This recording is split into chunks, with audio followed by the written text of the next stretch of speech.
Hi, my name is Lee Yoder, and I am here today to read The Telltale Heart by Edgar Allan Poe for Storytime for Grownups.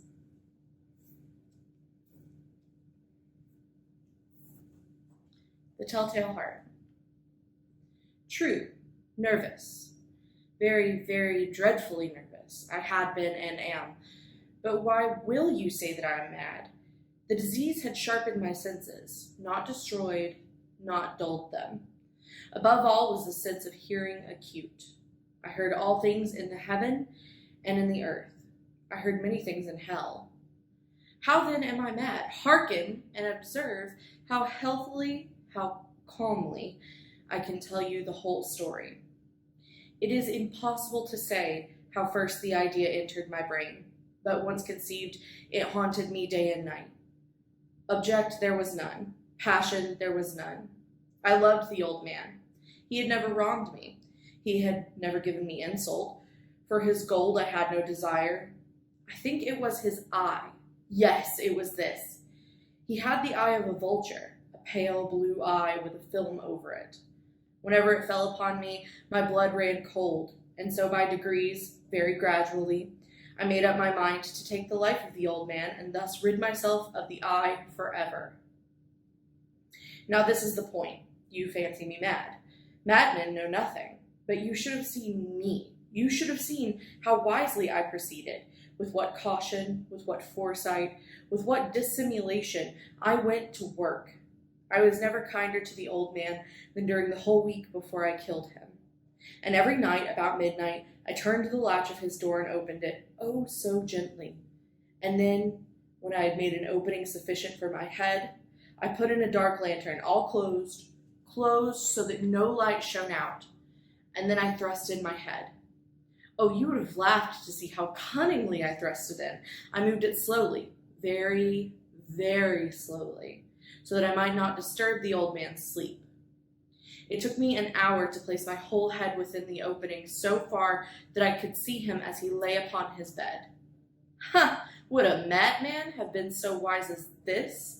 And then, when my head was well in the room, I undid the lantern cautiously, oh, so cautiously. Cautiously, for the hinges creaked. I undid it just so much that a single thin ray fell upon the vulture eye. And this I did for 7 long nights, every night just at midnight. But I found the eye always closed, and so it was impossible to do the work, for it was not the old man who vexed me, but his evil eye. And every morning, when the day broke, I went boldly into the chamber and spoke courageously to him, calling him by name in a hearty tone, and inquiring how he passed the night. So you see, he would have been a very profound old man indeed to suspect that every night, just at 12, I looked in upon him while he slept. Upon the 8th night, I was more than usually cautious in opening the door. A watch's minute hand moves more quickly than did mine. Never before that night had I felt the extent of my own powers, of my sagacity. I could scarcely contain my feelings of triumph. To think that there I was, opening the door little by little, and he not even to dream of my secret deeds or thoughts. I fairly chuckled at the idea, and perhaps he heard me, for he moved on the bed suddenly as if startled. Now you may think that I drew back, but no. His room was as black as pitch, with a thick darkness, for the shutters were close fastened, through fear of robbers. And so I knew that he could not see the opening of the door, and I kept pushing it on, steadily. I had my head in, and was about to open the lantern, when my thumb slipped upon the tin fastening, and the old man sprang up in bed, crying out, "Who's there?" I kept quite still and said nothing. For a whole hour I did not move a muscle, and in the meantime I did not hear him lie down. He was still sitting up in the bed listening, just as I had done night after night, hearkening to the death watches in the wall. Presently I heard a slight groan, and I knew it was the groan of mortal terror. It was not a groan of pain or grief, oh no! It was the low, stifled sound that arises from the bottom of the soul when overcharged with awe.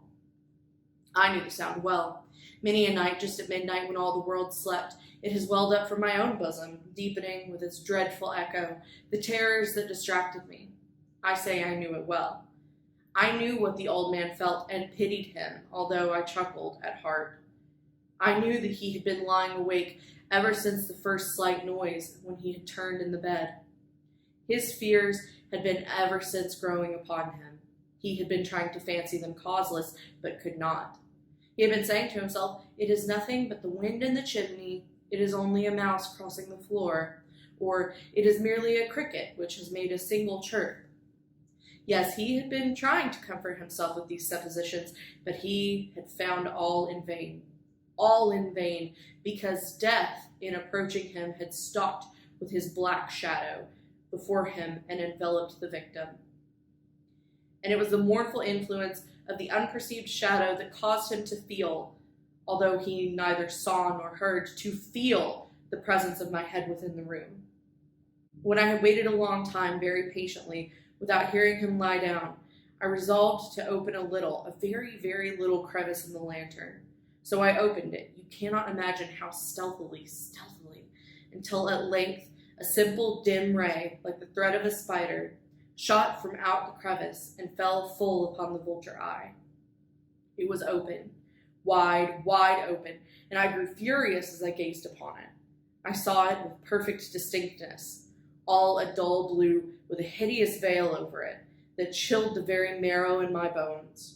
But I could see nothing else of the old man's face or person, for I had directed the ray as if by instinct precisely upon the damned spot. And have I not told you that what you mistake for madness is but over-acuteness of the senses? Now I say, there came to my ears a low, dull, quick sound, such as a watch makes when enveloped in cotton. I knew that sound well, too. It was the beating of the old man's heart. It increased my fury, as the beating of a drum stimulates a soldier into courage. But even yet I refrained and kept still. I scarcely breathed. I held the lantern motionless. I tried how steadily I could maintain the ray upon the eye. Meantime, the hellish tattoo of the heart increased. It grew quicker and louder every instant. The old man's terror must have been extreme. It grew louder, I say, louder every moment. Do you mark me well? I have told you that I am nervous, so I am. And now, at the dead hour of the night, amid the dreadful silence of that old house, so strange a noise as this excited me to uncontrollable terror. Yet for some minutes longer I refrained and stood still. But the beating grew louder. I thought the heart must burst. And now a new anxiety seized me. The sound would be heard by a neighbor. The old man's hour had come. With a loud yell, I threw open the lantern and leapt into the room. He shrieked once only. In an instant, I dragged him to the floor and pulled the heavy bed over him. I then smiled gaily to find the deed so far done. But for many minutes, the heart beat on with a muffled sound. This, however, did not vex me. It would not be heard through the wall. At length it ceased. The old man was dead. I removed the bed and examined the corpse.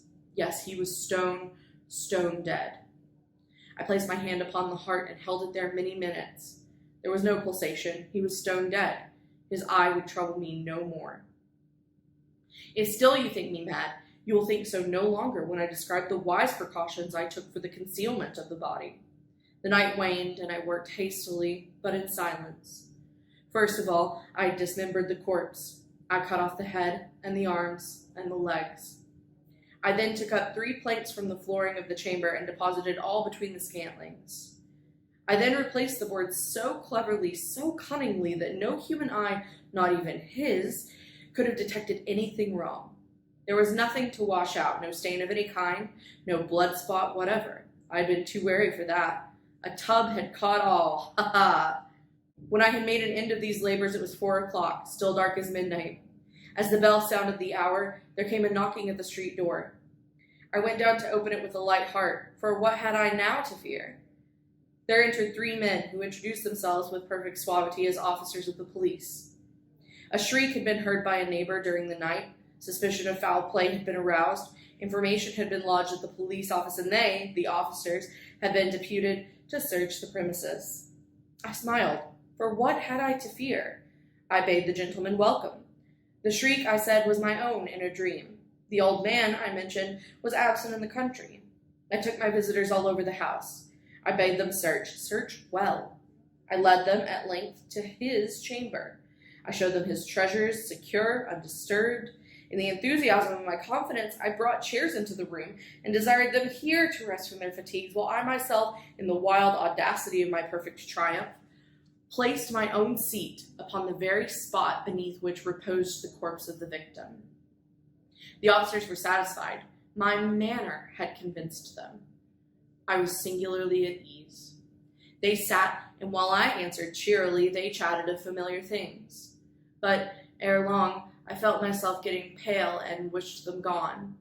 My head ached, and I fancied a ringing in my ears, but still they sat and still chatted. The ringing became more distinct. It continued and became more distinct. I talked more freely to get rid of the feeling, but it continued and gained definiteness until at length I found the noise was not within my ears. No doubt I now grew very pale, but I talked more fluently and with a heightened voice. Yet the sound increased, and what could I do? It was a low, dull, quick sound, much such a sound as a watch makes when enveloped in cotton. I gasped for breath, and yet the officers heard it not. I talked more quickly, more vehemently, but the noise steadily increased. I arose and argued about trifles in a high key and with violent gesticulations, but the noise steadily increased. Why would they not be gone? I paced the floor to and fro with heavy strides, as if excited to fury by the observations of the men, but the noise steadily increased. Oh God, what could I do? I foamed, I raved, I swore. I swung the chair upon which I had been sitting and grated it upon the boards, but the noise arose over all and continually increased. It grew louder, louder, louder, and still the men chatted pleasantly and smiled. Was it possible they heard it not? Almighty God, no, they heard, they suspected, they knew. They were making a mockery of my horror. This I thought, and this I think. But anything was better than this agony. Anything was more tolerable than this derision. I could bear those hypocritical smiles no longer. I felt that I must scream or die, and now again, hark, louder, louder, louder, louder. Villains, I shrieked, dissemble no more. I admit the deed. Tear up the planks. Here, it is the beating of his hideous heart.